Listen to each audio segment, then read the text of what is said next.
सोचो एक ऐसी जगह जहां प्रिजनर्स को केज में बंद नहीं किया जाता, उन्हें ग्लैडिएटर एरिना में टॉर्चर और एंटरटेन किया जाता है, जहां एक डिसेप्टिकॉन अपने दोस्त को गिफ्ट्स के तरह तोड़-फोड़ के सामने रखता है। और सोचो एक ऐसी ऑटोबॉट टीम जो अपने दोस्त की मदद करने जा रही है, पर उनके लिए सर्वाइवल का मतलब सिर्फ एक मेरिकल है। वेलकम बैक गाइज, आज हम डाइव कर रहे हैं ट्रांसफॉर्मर्स यूनिवर्स की एक ऐसी कहानी में जो सिर्फ ब्रूटल ही नहीं बल्कि साइकोलॉजिकल हॉरर भी है, द लास्ट स्टैंड ऑफ रैकर्स। और ये है इशू 1, जिसने पूरे आर्क का टोन सेट किया, जहाँ दोस्ती का मतलब टेस्ट होता है, जहाँ हीरो बनना एक कर्स बन जाता है और जहाँ हर एक डिसीजन खुद एक बैटलफील्ड है। कहानी स्टार्ट होती है 3 साल पहले गैरस 9 के अंदर। ये प्लेनेट ऑटोबॉट्स का मैक्सिमम सिक्योरिटी प्रिजन था, जहाँ सबसे खतरनाक डिसेप्टिकॉन को लॉक करके रखा जाता था। गैरस 9 एक फोर्ट्रेस है, heavily armed, heavily guarded and unbreakable. Decepticon general Skyquake attack lead करता है, प्रिजन के गेट्स तोड़ दिए जाते हैं, ऑटोबॉट पैनिक में है और स्काईक्विक डिक्लेयर करता है गैरस 9 अब मेगाट्रॉन का है। लेकिन उसी वक्त एक शैडो उतरती है और सीन एकदम साइलेंट हो जाता है, क्योंकि जो एंट्री करता है वो है ओवरलॉर्ड।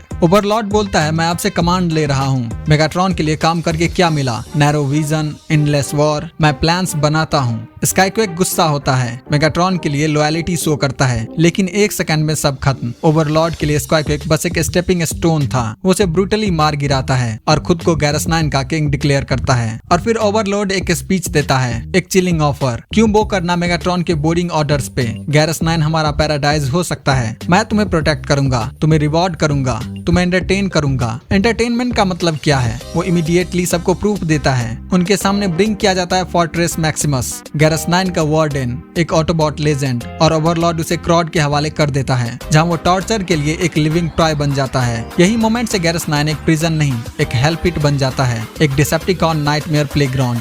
आज के टाइम पे हम देखते हैं एक डिफरेंट सीन, इगूमोर, फ्यूल डिपोट एक मैसिव ब्लास्ट, हर तरफ फ्लेम्स और गिल्टी पार्टी, 3 रुकी ऑटोबॉट्स, पायरो एक ऑप्टिमस प्राइम कॉपी कैट जो लिटरली अपना डिजाइन प्राइम जैसा बनाता है, क्योंकि वो सोचता है कि हीरो बनने का मतलब है प्राइम बन जाना। गजल एक छोटा गुस्सा वाला ट्रिगरी हैप्पी सोल्जर जो सिर्फ एक्सप्लोजन के लिए जिंदा है। और सबसे इंटरेस्टिंग आयरन फिस्ट, एक वेपन डिजाइनर जो एक्चुअली एक फैन बॉय है और रैकर्स के लिए इंसाइक्लोपीडिया लिखता है। मतलब इमेजिन करो एक सोल्जर जो अपने हीरोज का ऑटोग्राफ चाह रहा हो। उनके सामने आता है ultra Magnus, he is not impressed. ये रुकीज अपनी पहली मिशन में ही मिस कर गए। मैग्नस उन्हें एक और मिशन पे भेजता है, एक जो इनकी जिंदगी डिसाइड करेगा। उनकी डेस्टिनेशन है Springer, the leader of the legendary Wreckers. यहाँ रुकीज फाइनली मिलते हैं वेटरन से, Topspin and Twin Twist, the jumpstarter twins, famous for dangerous charges. Kup एक पुराना वॉरियर जो हर वॉर देखा है और अब क्लिनिकल मेंटर बन गया। प्रीसेप्टर जो एक टाइम पे साइंटिस्ट था, अब एक कोल्ड स्नाइपर किलर बन गया। और फिर आता है Springer himself, calm, collected, but you can see the weight on his shoulders। Springer rookies को वार्निंग देता है, वेलकम टू द रैकर्स, तुम्हारा मिशन सिंपल है, गैरस 9 से कांटेक्ट लॉस्ट है, कोई भी शिप जो पास गया डिस्ट्रॉय हो गया,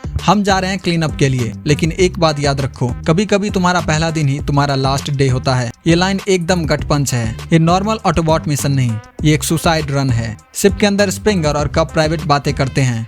कप नोटिस करता है कि स्प्रिंगर बहुत हैवी लग रहा है, वो सीधा बोलता है, अभी भी उनके बारे में सोच रहे हो ना। इम्पैक्टर, ये नाम इम्पोर्टेंट है। इम्पैक्टर रैकर्स का पहला लेजेंडरी लीडर था, एक लीडर जो अपनी टीम को इम्पॉसिबल मिशंस पे ले जाता था और उनको सरवाइव भी कराता था। लेकिन कुछ ऐसा हुआ कि वो कभी वापस ही नहीं आया और उनका घोस्ट अभी भी स्प्रिंगर पे हैवी है। ये सीन बहुत लेयर्ड है, क्योंकि हमें दिख रहा है इवन वॉरियर्स जिनके लिए डेथ नॉर्मल है, उनके लिए लीडरशिप का बर्डन और गिल्ट सबसे बड़ा वेट होता है। जर्नी के बीच रैकर्स को एक डेड डिसेप्टिकॉन ड्रॉपशिप मिलता है, स्पेस में साइलेंट फ्लोटिंग। ये एक ट्रैप लगता है, सडनली शिप एक्सप्लोड कर जाता है, लेकिन एक्सप्लोजन के अंदर से एक सिलियॉट बचता है, एक सिंगल फिगर जो उनकी तरफ फ्लाइंग करते हुए आ रहा है। अल्ट्रा मैग्नस तुरंत वेपन्स रेडी करता है, स्प्रिंगर रुकवाता है क्योंकि वो सिलियॉट एकदम फेमिलियर है। वो बोलता है, वेट, मुझे लगता है ये वो है। और फिर रैकर्स के सामने खड़ा है इम्पैक्टर, प्रेज्यूम डेड लॉस्ट लीडर, अब सडनली उनके सामने अलाइव, और वो बोलता है, परमिशन टू कम अब्रॉड। और इसी शॉकिंग क्लिफ हैंगर के साथ इशू 1 एंड होता है। और बस गाइस, ये था लास्ट स्टैंड ऑफ रैकर्स इशू 1। एक ब्रूटल सेटअप, एक सैडिस्टिक वॉरलॉर्ड ने गैरस 9 को अपना टॉर्चर प्लेस बना लिया है। रुकीज और वेटरन्स एक सुसाइड मिशंस पे जा रहे हैं और अब उनके सामने आ गया है उनका लॉस्ट लीडर। लेकिन क्वेश्चन ये है, क्या इम्पैक्टर सच में वापस आ गया है या इसके पीछे और भी डार्क ट्विस्ट छुपा है? आगे के इशू में आपको मिलेंगे बिट्रेयल्स, ब्रेकडाउन्स और कुछ of the most heartbreaking deaths in Transformers comics. So stay tuned because ये सिर्फ शुरुआत है।